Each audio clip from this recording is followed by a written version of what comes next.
Woo! Ganyan yan. Ganyan kadumi ang ating kadena at sprocket. Grabe. Hello guys, good morning. Ayan, gagawa ulit tayo ng panibagong video. At ang video natin ngayon ay maglilinis tayo ng ating kadena. Ayan, kasi sobrang dumi na ng ating kadena. Makapal na kahit yung sprockets. Ayan, so, kailangan na natin linisin yan. Kasi sobrang dumi. Tapos yung sprocket dito sa loob, nasilip na namin to dati. Ayan, ito.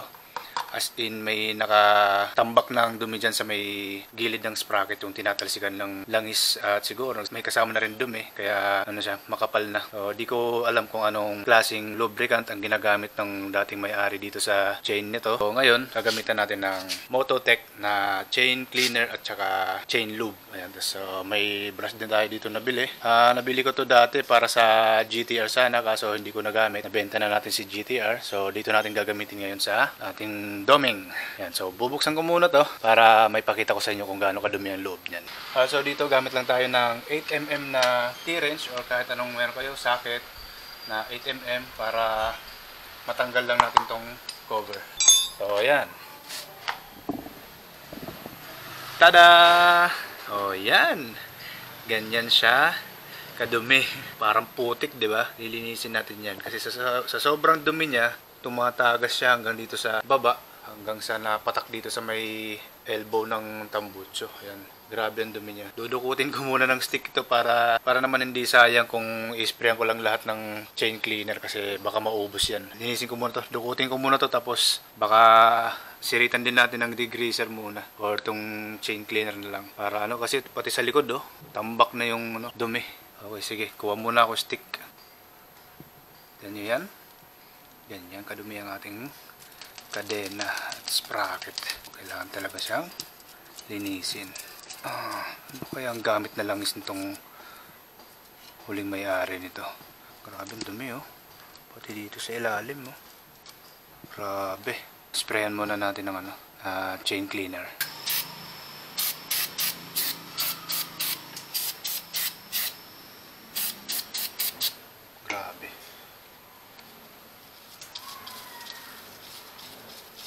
Siguro simula ang binili ito, hindi man lang nabuksan tong dito sa may sprocket banda para malinis. As in, sobrang kapal niya Parang pagkatapos kong linisin ito, parang kailangan ko rin i-car wash Yun. So, ayan, kita na ang kaibahan, di ba? Nung maduming kadena at saka pag nalilinis na. So itong chain cleaner para tong parang kerosene. Kaya pati yung grease ay tinutunaw niya.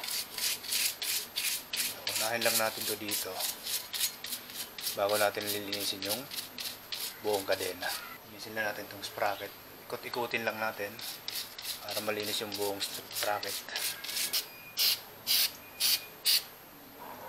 Ayan. Hindi mo akalain puti pala ang kulay nitong chain guard no? Kanina itim na itim Yan. Okay, konting brush na lang to at malinis na to. Itong swing arm dito sa makapal na din yung itong loob. Nalinis na natin yung sprocket pati yung chain guard niya.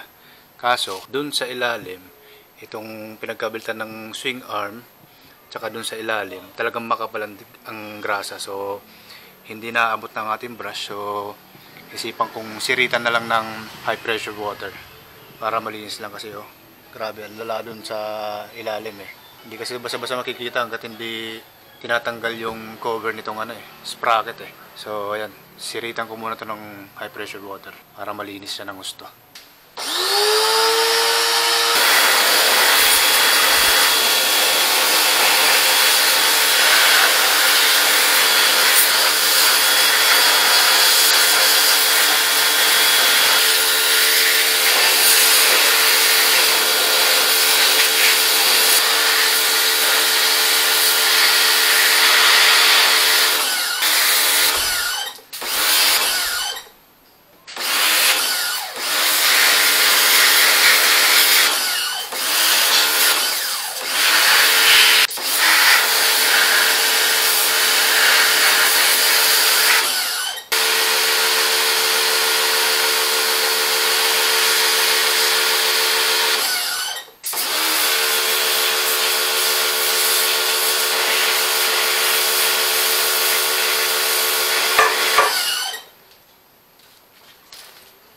Ayan, nasiritan na natin ng high pressured water. Ayan, sobrang linis na niya. Pati yung kaloob-looban nung yung pinagkabitan ng swing arm. Yung ko lang nakikita sa pati yung ayan, sa pinakaloob na wala na yung mga grasa-grasa. So, pupunasan ko lang na tela muna para mawala yung mga tubig. Saka natin i-spray ulit ng chain cleaner at saka natin lalagyan ng chain lube. So, kuha lang kayo ng basahan. Hawakan nyo lang tong kadena. Kutikutin nyo lang para matanggal yung ibang dumi at yung tubig. Tapos ngayon saka natin sprayan na chain cleaner. Yan, pag spray ng chain cleaner, spray lang pa konti-konti, ganyan. Tapos punas.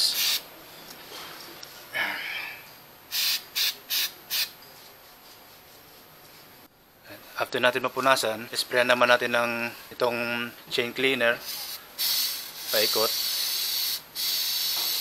hanggang sa malagyan yung buong kadena. Yan. Tapos saka natin gamitan itong brush na pang kadena mismo. Saka natin paikutin.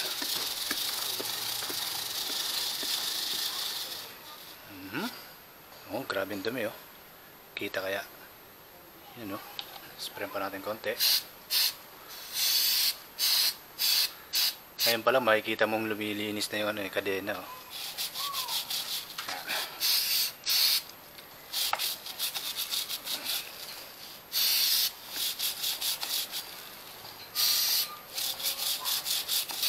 Mas madali pagka mayroong ganitong brush na pang mismo na pang kadena mismo kaysa toothbrush ang gagamitin mo. Kasi pag toothbrush, kukuskus ka dito sa side, sa gitna, sa likod. So mas okay yung ganito para lahat ng parteng paikot na mababrush na niya. Ayan, malinis na ang ating kadena. So linisin na rin yung sa atin yung sprocket sa bandang dulo. At pati sa likod. Huwag natin tipirin, sa atin naman to Alright. Now, pag pinunasan natin yan, kita na natin kung gaano kalinis na yung ating sprocket. So ngayon naman, punasan na ulit natin yung ating kadena para lagyan na natin ng chain lube after. So yan, makikita nyo, malinis na ang ating kadena at sprockets. Yan.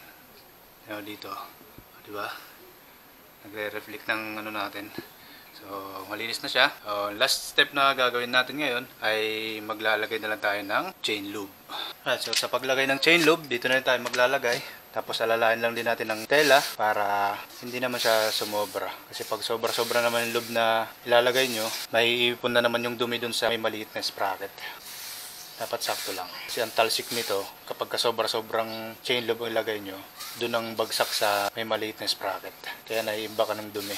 Kasi kasama na rin yung mga alikabok dun na dumidikit sa kadena natin. So para siyang naging putik na tuloy. Alright, ayan. Tapos na tayo. Ayos na ang ating kadena. Malinis na. At na-lubricant na din natin. Hindi na siya dugyot. Hindi na siya dugyot tulad kanina. Alright. Yan o. Puti yung chain guard niya. Puting-puti na. Alright. So, dito ko na agad tatapusin tong video na to para hindi na masyadong humaba. So, salamat ulit sa panonood. Hanggang sa next video ulit natin. Kita-kits ulit sa susunod na video. Alright. Bye.